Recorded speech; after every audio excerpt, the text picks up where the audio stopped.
Bismillahirrahmanirrahim. Alhamdulillahi rabbil alamin. Arrahmanirrahim. Maliki yaumiddin. Iyyaka na'budu wa iyyaka nasta'in. Ihdinas siratal mustaqim. Siratal ladzina an'amta 'alaihim ghairil maghdubi 'alaihim waladdallin. Amin. Tema ini pernah disampaikan oleh Rabbi kita. Karena itu kita akan mengungkapkan kembali. Kenapa? Karena musibah yang terus terjadi, bertubi-tubi, tidak terhenti. Ya, apalagi sekarang lagi ramai dengan virus corona yang luar biasa, sudah puluhan bahkan ratusan orang yang meninggal dunia dan diisolasi, dikarantina. Begitu dahsyatnya sehingga ya kita pun harus ya mengambil hikmah pelajaran dari apa yang terjadi itu. Nah, apa yang menyebabkan musibah terus terjadi? Yang pertama penyebabnya dalam surah Yasin, surah ke-36 ayat 19.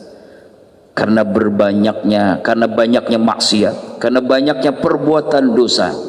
Allah berfirman, a'udzubillahi minasyaitonir rajim.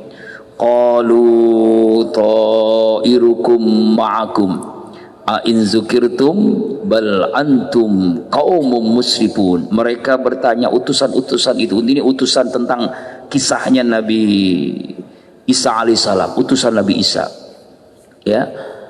Ta'irukum ma'akum, kemalangan yang terjadi, musibah, malapetaka, bencana yang terjadi itu karena ulah kamu, karena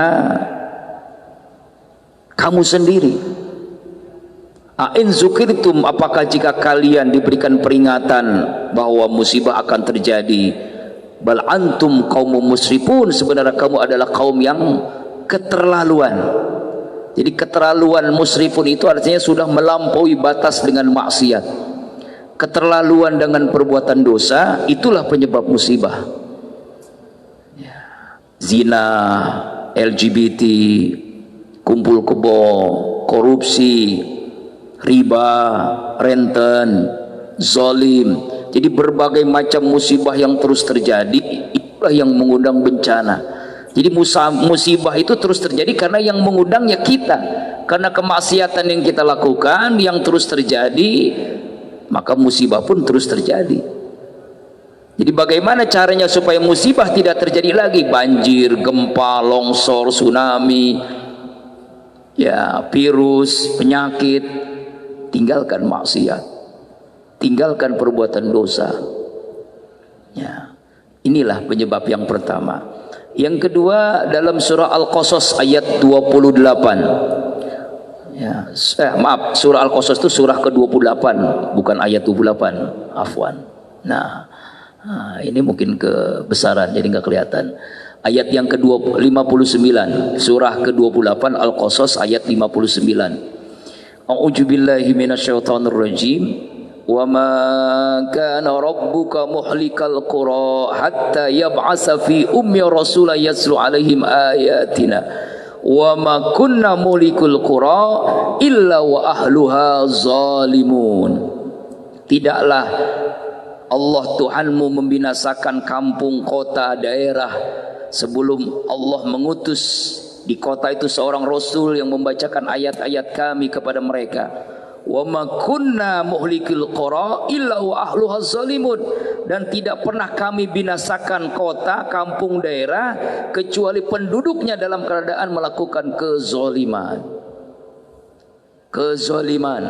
Jadi perbuatan zalim inilah yang mengundang bencana musibah. Suami yang zalim kepada istri, istri yang zalim kepada suami, anak yang zalim kepada orang tua, orang tua yang zalim kepada anak, pemimpin yang zalim kepada rakyat. Ya. Bentuk kezalimannya macam-macam. Apalagi yang terjadi, yang kita rasakan hari ini, berbagai macam, semuanya naik, bahan pokok naik, ya kan, BPJS naik, tol naik, listrik naik, sebentar lagi gas naik, semuanya naik. Ini kan semakin hari rakyat semakin menjerit. Kenapa bisa terjadi? Ini kebentuk kezoliman pemimpin.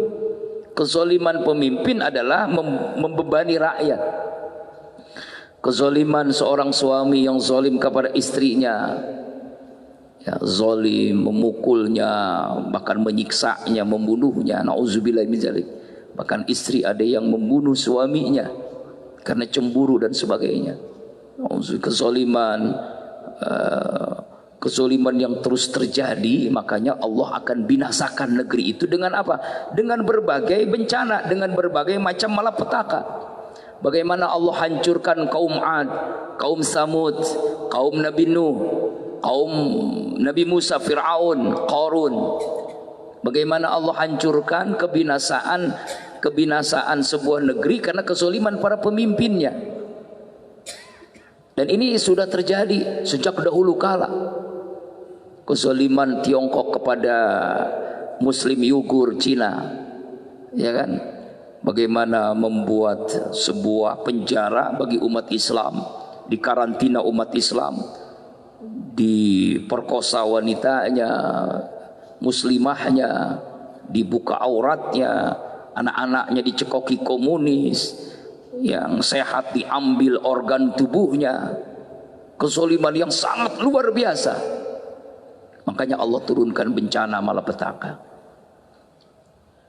Ketika Abraha, ya, gubernur di Yaman, karena dia iri, dengki, kenapa kok orang pada ke Mekah, Ka'bah, Baitullah banyak gitu, begitu luar biasanya orang kok pada ke sana. Nah, dia ingin mendirikan sebuah tempat yang berbentuk kubus juga seperti Ka'bah, sebuah bentuk seperti Ka'bah. Supaya apa? Supaya orang datang ke tempatnya, supaya orang melakukan transaksi ekonomi yang supaya berkembang itu perekonomian di sana, di Yaman waktu itu. Lalu ia berinisiatif ingin menghancurkan Ka'bah Baitullah dengan pasukan yang besar, dan waktu itu belum pernah terjadi. Waktu itu kalau perang itu kalau nggak kuda ya onta. Ini luar biasa dengan gajah. Ya kalau zaman sekarang mungkin nggak ada apa-apanya. Ya. Gajah kalah dong sama tank dan sebagainya. Kalau dulu zaman itu, wah luar biasa. Ketakutan orang Mekah. Ya, termasuk kakeknya Rasulullah Muhammad SAW, Abdul Muthalib, berdoa kepada Allah. Ya, berdoa, ini rumahmu ya Allah, engkau yang menjaganya.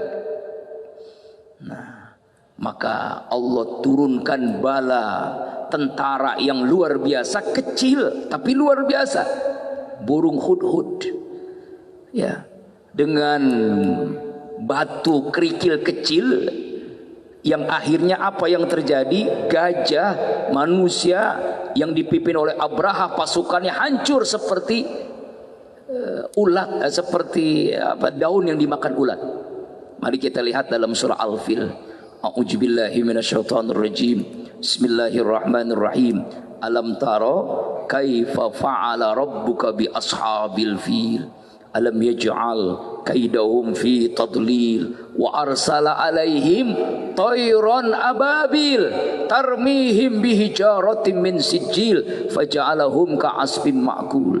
Apakah kalian tidak memperhatikan bagaimana Allah melakukan kepada ashabul fil, Abraha dengan pasukan gajahnya? Allah mengutus burung ababil, menghancurkan dengan membawa kerikil dari neraka, dan mereka itu hancur lebur seperti daun yang dimakan oleh ulat. Saking dahsyatnya itu terjadi. Nah, seperti itulah yang terjadi sekarang. Allah turunkan virus yang tidak kelihatan oleh mata kepala langsung, ya, kecil tapi luar biasa, seperti zombie penduduk Wuhan waktu itu sampai saat ini. Allah Akbar. Allah hancurkan, kenapa? Karena pemimpin yang zalim. Wa ahluha zalimun. Kemudian musibah malapetaka terjadi, Allah jelaskan dalam surah Ar-Rum, surah ke-30 ayat 41, karena memang ulah tangan manusia itu sendiri. A'udzubillahi minasyaitonirrajim. Juharul fasadu fil barri wal bahri bima kasabat aydin nas liyudhiqahum ba'dalladzi amilu la'allahum yarji'un. Zuharul fasad, telah nampak kerusakan, fil barri di daratan, wal bahri di lautan, bima kasabat aydin nas disebabkan karena perbuatan ulah tangan manusia itu sendiri. Liyudhiqahum, agar Allah merasakan kepada mereka ba'dalladzi, sebagian ba'd itu sebagian, alladzi amilu, akibat perbuatan manusia itu, la'allahum yarji'un, agar mereka kembali kepada Allah. Kenapa banjir bandang terjadi? Karena kerakusan para pengusaha, kerakusan para penguasa. Pengusaha ingin mengeruk kekayaan dari mengeruk pasir misalkan yang ada di Banten, ya, emas, berlian, minyak dan sebagainya, hutan digunduli, dan itu mendapatkan persetujuan dari penguasa, tanda tangannya boleh, yang penting kami dapat fee sekian persen. Lalu apa yang terjadi? Banjir terjadi, semuanya kena. Bahkan saya diceritakan langsung, pengusaha pasir itu yang uangnya ditaruh di rumahnya, di gudangnya pun ikut hanyut, ratusan juta. Ya Allah, ya Rabbana. Itulah kerusakan itu, banjir besar karena ulah tangan manusia, karena keserakahan, ya kan? Karena serakah, toma, namanya toma. Toma itu to mim ain, hurufnya pun mangap semua. Udah punya semuanya, segala-galanya sudah punya, tapi terus dia ingin makin banyak lagi, makin kurang lagi, makin kurang lagi. Nauzubillahi min dzalik. Jadi kerusakan-kerusakan ini karena ulah tangan manusia, ya kan? Yang keempat, penyebab bencana musibah, Al-Isra surah ke-17 ayat 16. Karena banyaknya tokoh masyarakat yang melakukan maksiat. A'udzubillahi minasyaitonir rajim. Wa idza aradna an nukhlika qaryatan amarna mutrafiha papasaku biha fahaqqa 'alaihil qawlu padammarnaha tadmira. Dan idza aradna, apabila kami, jika kami berkehendak, an nuhlika, membinasakan, menghancurkan, qaryatan, sebuah negeri, amarna mutrafiha, kami perintahkan kepada orang-orang yang memiliki kehidupan yang mewah, kaya, pejabat, yang berilmu, fafasaku fiha, tapi mereka melakukan fasik, durhaka kepada Allah. Siapa itu? Tokoh masyarakatnya. Mewah itu misalnya orang kaya, dia kaya tapi serakah, tapi dia korupsi. Karena orang yang korupsi itu orang kaya, nggak mungkin tuh bubur, bajigur, korupsi, nggak mungkin lah. Yang korup itu kan orang yang sudah uangnya berlipat-lipat, rumahnya sudah bertingkat, uangnya sudah banyak, istrinya cantik memikat, kadang jumlahnya. Itu abang yang ngomong itu. Tapi hidupnya kiamat. Kenapa bisa begitu? Karena masih kurang terus. Pejabat yang korupsi, ya, maksiatnya pejabat ya korupsi, maksiatnya pejabat adalah zalim. Padahal dia disumpah dengan kalimat demi Allah, bersumpah. Itu dalam surah An-Nahl tuh, dalam surah At-Taubah, dalam An-Nahl itu dijelaskan bagaimana orang-orang yang bersumpah dengan demi Allah, mempermainkan kalimat sumpah, nanti akan diberikan siksaan. Jangankan di akhirat, di dunia pun Allah dia akan merasakan siksaan di dunia ini. Kemudian maksiatnya ulama. Ulama juga maksiat.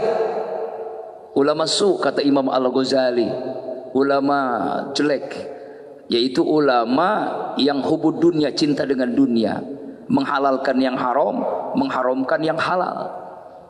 Dulu haram BJS, sekarang halal. Kan ini kan ta'awanu 'alal birri wat taqwa. Itu jawabannya. Selamat Natal dulu haram. Kenapa? Karena tidak sesuai dengan surah Al-Kafirun. Sekarang halal. Kenapa? Karena ini toleransi. Waduh, kok bisa berubah hukum itu? Nah, ini ulama yang menghalalkan yang halal, menghalalkan yang haram, mengharamkan yang halal. Jadi pelin-pelan. Ini maksiatnya ulama. Maksiat ulama ya seperti itu. Jadi maksiatnya ulama, maksiatnya pejabat, maksiatnya orang kaya, ini disebut dengan kemaksiatan tokoh masyarakat. Ya, jadi papa sakupi itu adalah kemaksiatan orang-orang yang sudah hidup sudah wah. Maka Allah binasakan. Kata Allah di ujung ayatnya, coba, padammarnaha tadmira. Allah hancurkan negeri itu sehancur-hancurnya. Jadi kehancuran negeri itu karena kemaksiatan tokoh yang ada di atas. A'udzubillahi min zalik. Kemudian yang kelima, supaya waktunya pas suruk ya. Karena diamnya orang-orang yang soleh, masa bodoh, cuek. Ya, dia sibuk dengan zikirnya, sibuk dengan dengan ibadahnya, lupa dengan lingkungannya. Sebagaimana Allah jelaskan dalam surah ke-8 Al-Anfal ayat 25. A'udzubillahi minasyaitonir rajim. Wattaqu fitnatan la tusibannal ladzina zalamu minkum khassah wa'lamu annallaha sadidul al-iqab. Peliharalah dirimu, jagalah dirimu akan siksaan, musibah, bencana yang tidak khusus menimpa orang-orang zalim saja di antara kamu. Bukan hanya menimpa orang yang suka judi, narkoba, yang zina, bukan hanya yang korupsi, bukan hanya yang riba, seluruhnya kena. Wa'alamu ta'alamu bahwasanya annallaha syadidul iqab, bahwasanya Allah itu amat keras siksaannya, ajabnya. Nauzubillahi min dzalik. Kenapa ini bisa terjadi? Karena masa bodoh, cuek, ya, cuek, diam.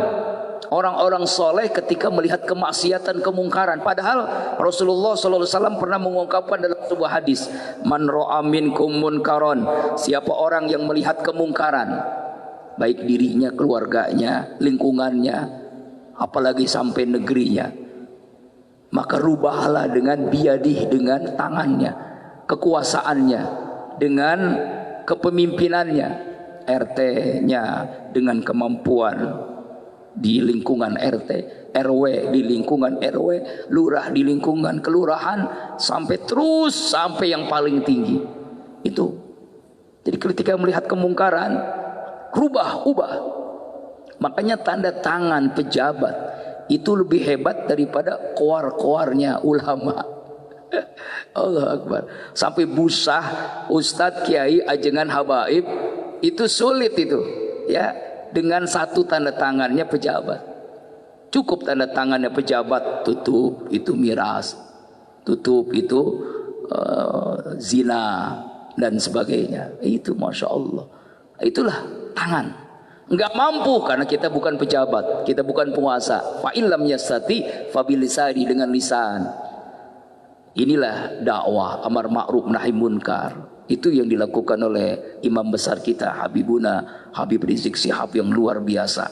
Allah Akbar. Semoga Allah terus jaga beliau, selamatkan, Allah lindungi, Allah istiqomahkan, dan kita terus ya istiqomah mendengar nasihat beliau, mendengar petuah beliau, anjuran beliau terus. Allah Akbar. Makanya terus beliau mengalami berbagai macam kezaliman dilakukan para pemimpin karena amar ma'ruf nahi munkarnya yang luar biasa.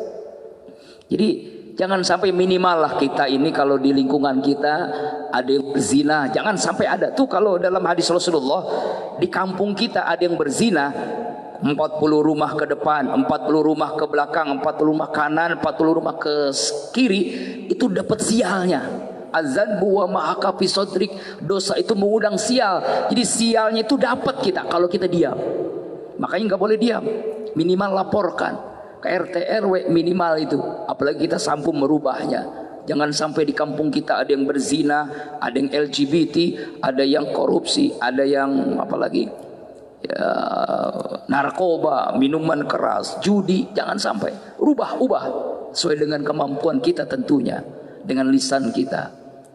Enggak mampu, fa illam yastati bi qalbi, tapi wadzalika adaful iman, kata Nabi. Rubah dengan hati itu iman yang terlemah. Iman yang paling lemah benci dengan kemaksiatan. Diem doang, diem. Itu paling lemah imannya. Jangan sampai iman kita lemah. Mampukah kita rubah kemaksiatan kita dengan lisan kita? Jadi ada namanya dayus. Apa itu dayus? Orang yang jangankan masuk surga, mencium bau surga aja enggak dia dapetin. Padahal wanginya surga itu 500 tahun itu sudah tercium wanginya surga. Ini orang nggak bisa mencium surga, apalagi masuk surga. Siapa dia? Nggak cemburu, ya, diam. Ketika ada kemaksiatan dia diam. Seorang suami tidak cemburu istrinya selingkuh, nauzubillah min dzalik. Istrinya buka aurat. Seorang ayah, ya, anaknya buka aurat, diam aja, biarin. Nah, Allah Akbar. Bahkan nitip, ya, Roy, nitip anak saya semalam ini. Aduh, astagfirullahaladzim. Nitip ya. Anaknya dititipin. Nauzubillahi min dzalik. Nah, ini banyak terjadi, Pak. Kenapa bisa ini? Karena iman yang sudah sangat lemah sekali. Karena itu ubahlah. Jangan kita diam. Jangan kita asik dengan zikir, kita lupakan lingkungan kita. Inilah pentingnya a'udzubillahi minasyaitonirrajim. Wal takum minkum ummatu yad'una ilal khair wa ya'muruna bil ma'ruf wa yanhauna 'anil munkar wa ulaika humul muflihun. Dan di antara sebagian kalian kelompok segolongan orang memerintahkan kebaikan, melarang kemungkaran, dan mereka itulah orang-orang yang berbahagia, muflihun. Kuntum khaira ummatin ukhrijat linnas ta'muruna bil ma'ruf wa tanhauna 'anil munkar wa tu'minun billah. Kamu ini umat yang terbaik. Apa itu umat yang terbaik? Yang melakukan tugas mulia, amar ma'ruf nahi munkar, dan beriman kepada Allah Subhanahu wa taala. Nah, mudah-mudahan kita termasuk kelompok yang terbaik ini, amin. Jangan sampai kita masa bodoh, cuek, ya, ketika melihat kemungkaran, karena itulah yang menyebabkan musibah. Yang keenam, kenapa musibah terjadi? Karena bagian daripada rahmat Allah, kasih sayang Allah agar hadir, kesadaran bagi kita. Surah Al-Baqarah, surah kedua, ayat 155 sampai 157. A'udzubillahi minasyaitonirrajim. وَلَنَبْلُوَنَّكُمْ بِشَيْءٍ مِنَ الْخَوْفِ وَالْجُوعِ وَنَقْصٍ مِنَ الْأَمْوَالِ وَالْأَنْفُسِ وَالثَّمَرَاتِ وَبَشِّرِ الصَّابِرِينَ الَّذِينَ إِذَا أَصَابَتْهُمْ مُصِيبَةٌ قَالُوا إِنَّا لِلَّهِ وَإِنَّا إِلَيْهِ رَاجِعُونَ أُولَئِكَ عَلَيْهِمْ صَلَوَاتٌ مِنْ رَبِّهِمْ وَرَحْمَةٌ وَأُولَئِكَ هُمُ الْمُهْتَدُونَ. Dan sungguh kami akan berikan cobaan, ujian kepadamu dengan sedikit ketakutan, kelaparan, kekurangan harta, jiwa, buah-buahan. Ini bagian daripada ujian, bagian daripada rahmat Allah, ya. Dan berikan kabar gembira kepada hamba Allah yang sabar. Siapa dia yang sabar? Yang dia berkata apabila tertimpa musibah, inna lillahi wa inna ilaihi raji'un. Kami berasal dari Allah dan kami akan kembali kepadanya. Mereka itulah salawatu min rabbihim, mendapatkan salawat dari Allah, wa rahmah, mendapatkan rahmat, wa ulaika al muhtadun, dan mereka itulah yang mendapatkan hidayah. Makanya musibah, malapetaka, bencana itu kan tiga kemungkinan. Bisa azab sebelum di akhirat, di dunia Allah sudah azab. Kepada siapa ini? Kafir, zalim, munafik, sudah keterlaluan, itu azab Allah. Kaum Ad, kaum Samud, Fir'aun, Qarun. Makanya ketika ada yang nanya, kira-kira nih yang terjadi di Wuhan, Tiongkok, ini bagian daripada apa? Ya azab Allah. Karena kezaliman yang dilakukan kepada umat Islam. Mudah-mudahan itu juga akan terjadi kepada Israel. Na'natullah alaihi. Yang kedua, peringatan kepada siapa ini? 50-50 ini. Dia muslim tapi maksiat. STMJ, salat tekun, maksiatnya jalan terus. Tertimpa musibah merupakan bagian peringatan Allah, ilaina turja'un, agar kembali kepada Allah, taubat, muhasabah, istighfar, minta ampun kepada Allah. Yang ketiga adalah ujian. Surah Al-Mulk ayat yang kedua. A'udzubillahi minasyaitonirrajim. Alladzi khalaqal mauta wal hayata liyabluwakum ayyukum ahsanu amala. Jadi yang terbaik itu siapa? Orang yang terbaik amalnya. Allah uji kehidupan kematian. Ujian musibah, ujian bencana, malapetaka, bagian daripada ujian hidupnya. Nah, itu ujian supaya apa? Supaya semakin naik derajat di hadapan Allah Subhanahu wa taala. Sama seperti kita ke sekolah, itu kan naik kelas kalau diuji dulu. Semakin naik, semakin ujiannya pun berat. SD, SMP, SMA, S1, S2, S3, STLR, S-Mambo, itu ujian terus tuh. Allah Akbar. Nah itu. Yang terakhir, penyebab bencana karena hubud dunia. Surah ke-11, surah Hud, ayat 15 dan 16. Penyebab bencana musibah yang ketujuh. A'udzubillahi minasyaitonirrajim. Man kana yuridul hayatad dunya wa zinataha wa fi ilaihim a'maluhum fiha wa hum fiha la yubkhasun. Ulaika alladziina laysa lahum fil akhirati illa an-nar wa habita ma sana'u fiha wa batilum ma kanu ya'malun. Barang siapa yang berkehendak kehidupan dunia perhiasan, dia hanya menghendaki dunia aja, kaya, punya jabatan, populer, pokoknya sukses di dunia saja. Maka kata Allah, Allah berikan tuh di dunia dengan sempurna dan tidak dirugikan.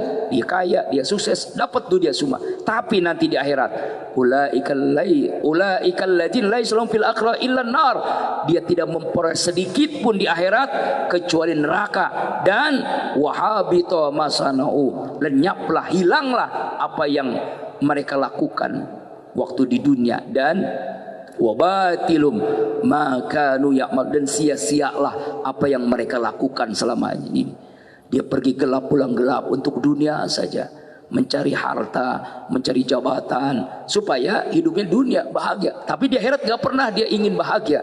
Maka dia dapat dunia, tapi di akhirat dapat neraka. Nauzubillahi min dzalik. Kenapa ini terjadi? Karena cinta dunia.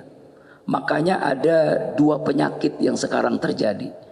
Penyakit yang pertama, virus dari Wuhan, ya kan, corona, itu penyakit jasmani. Penyakit yang kedua, wahan, itu di hati kita.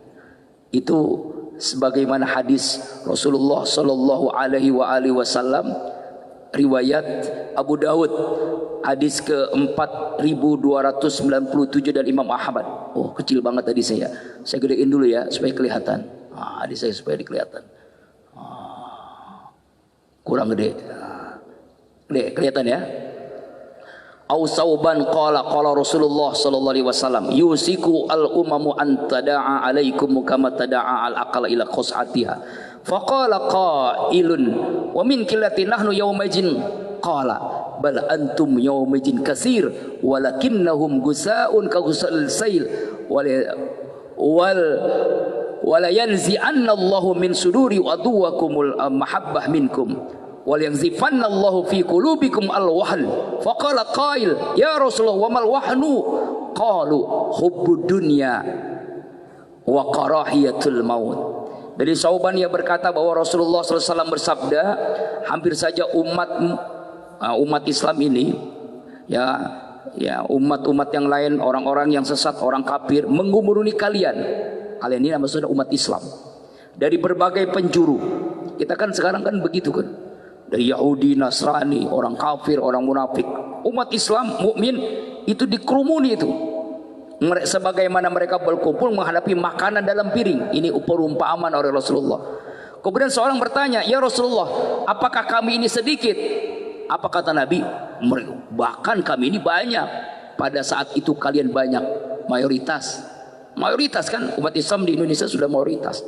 Akan tetapi bagai sampah yang dibawa oleh air hujan. Allah akan menghilangkan rasa takut pada musuh kalian karena menimpa dalam kalian penyakit Wuhan. Kalau di sana virus Wuhan ya, Wuhan virus corona. Kalau umat Islam sekarang terkena penyakit namanya Wuhan. Apa itu Wuhan ya Rasulullah? Dua. Pertama, hubud dunia, cinta dunia. Yang kedua, wa karahiyatul maut, takut mati. Tuh, inilah dua penyakit yang menyebabkan umat Islam sekarang terpinggirkan. Penyakit hubud dunia, cinta dunia. Hubud dunia ra'su kulli khoti'ah, cinta dunia awal segala maksiat. Kenapa orang korupsi? Cinta dunia. Kenapa orang berjudi? Karena cinta dunia. Kenapa zina? Karena cinta dunia. Ya, itu. Alhaakumut takasur hatta zurtumul maqabir. Sadarnya tuh ketika masuk ke liang kubur. Kemudian wa qarihatul maut, takut mati. Akanya akhirnya apa? Takut berjihad. Takut apa? Takut mati itu maksudnya khawatir hidupnya itu di dunia ini sengsara. Jadi takutnya itu hanya dunia aja. Nauzubillahi min zalik. Inilah yang menyebabkan penyakit umat Islam, Wuhan namanya. Nah, wallahu a'lam bishawab. Kita ulang lagi ya. Jadi 7 sebab bencana dalam Al-Quran. Yang pertama dalam surah Yasin ayat 19, karena banyaknya maksiat. Yang kedua dalam surah Al-Qasas surah ke-28 ayat 59, karena banyaknya orang berbuat zalim. Yang ketiga surah Ar-Rum surah ke-30 ayat 41, karena kelakuan tangan manusia. Yang keempat surah Al-Isra surah ke-17 ayat 16, karena banyaknya tokoh masyarakat yang melakukan maksiat. Yang kelima surah Al-Anfal surah ke-8 ayat 25, karena banyaknya orang-orang soleh diam, masa bodoh cuek ketika melihat kemungkaran. Yang keenam karena peringatan Allah agar hadir mahkamah kesadaran bagi kita. Al-Baqarah 155 sampai 157. Dan yang ketujuh karena cinta dunia. Surah Hud surah ke-11 ayat 15 dan 16, dan hadis Rasulullah sallallahu alaihi wasallam, hubud dunia wa qaratil maut, penyakit Wuhan. Wallahu a'lam bishawab. Mudah-mudahan tausiah ini membangkitkan semangat kita agar kita sadar bahwa musibah ini adalah bagian daripada orbit takdirnya Allah. Kita kembali kepada Allah, kita istighfar, kita mohon ampun kepada Allah, kita taubat. Inilah saatnya taubat nasional, taubatnya pejabat, taubatnya ulama, taubatnya rakyat, taubat semua kita. Dengan taubat semuanya, insya Allah Allah jauhkan kita dari musibah, baik musibah malapetaka yang terjadi ataupun musibah virus yang sekarang lagi ramai terjadi. Bibarakati wa karamati wal mu'jizati. Suratul Fatihah. A'udzubillahi minasyaitonir rajim. Bismillahirrahmanirrahim. Alhamdulillahi rabbil alamin. Ar-Rahmanir Rahim. Maliki yaumiddin. Iyyaka na'budu wa iyyaka nasta'in. Ihdinas siratal mustaqim. Siratal ladzina an'amta 'alaihim ghairil maghdubi 'alaihim waladdallin. Astaghfirullahalazim, astaghfirullahalazim, astaghfirullahalazim. Allahumma salli ala Sayyidina Muhammadin fil awwalin wa sallim ala Sayyidina Muhammadin fil akhirin. Bi Allah kullu sahabati Rasulillah ajma'in. A'udzu billahi minasyaitonir rajim. Bismillahirrahmanirrahim. Alhamdulillahi rabbil alamin. Hamdan naimin, hamdan syakirin, hamdan ni'amahu wa yukafi mazidah. Ya Rabbana lakal hamdu kama yanbaghi li jalalikal karimi wa ajimi sultani. Allahumma salli ala Sayyidina Muhammad wa ala ali Sayyidina Muhammad. Allahumma ighfir lil muslimina wal muslimat wal mu'minina wal mu'minat al ahya'i minhum wal amwat innaka ala kulli syai'in qadir. Ya Allah ya Rabb, karunia-Mu begitu banyak Kau limpahkan kepada kami, seringkali jadi sia-sia di tangan kami. Kebaikan-Mu ya Allah turun setiap saat, sementara keluhan kami naik di hampir setiap waktu. Ya Allah ya Rabb, jika dalam perjalanan hidup kami yang sesaat di dunia ini lebih banyak lalai kami dari zikir kami, lebih banyak maksiat kami dari taat kami, lebih banyak keluhan kami dari syukur kami bersimpuh bermohon kepadamu ya Allah, ihdinas siratal mustaqim, tunjukilah kami jalanmu yang lurus, yang apabila kami berpijak di atasnya tidak akan tersesat untuk selama-lamanya. Ya Allah ya Rabb, ampuni seluruh dosa-dosa kami dari akil balik hingga saat ini sampai kami wafat. Ampuni seluruh dosa ibu ayah kami, kakek nenek kami, suami istri kami, kakak adik kami, mantu mertua, anak cucu keturunan kami, guru-guru kami ya Allah. Wabil usus almarhum Kiai Haji Muhammad Arif bin Ilham bin Haji Ilham Marzuki dan seluruh guru kami yang lainnya ya Allah. Seluruh dosa kaum muslimin muslimat, mukminin mukminat, baik yang hidup apalagi yang telah wafat.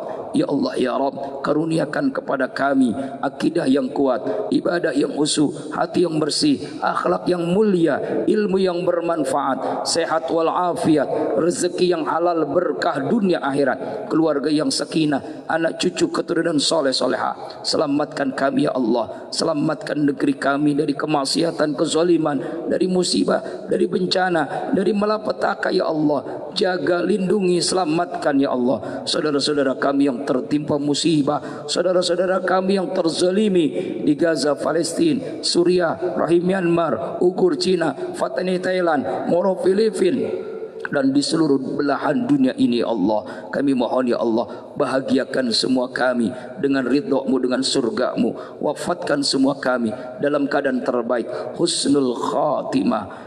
Ya Allah ya Rabb, jadikan esok kami lebih baik daripada hari ini. Rabbana atina fid dunya hasanah wa fil akhirati hasanah wa qina azabannar wa adkhilal jannata mal abrar ya aziz ya ghaffar ya rabbal alamin. Wa sallallahu ala sayyidina Muhammadin nabil ummi wa ala alihi washabihi ajma'in. Subhana rabbika rabbil izzati amma yasifun wa salamun alal mursalin walhamdulillahi rabbil alamin. Mohon maaf lahir dan batin. Subhanakallahumma wa bihamdika asyhadu an la ilaha illa anta astaghfiruka wa atubu ilaik. Billahi taufiq wal hidayah. Assalamualaikum warahmatullahi wabarakatuh.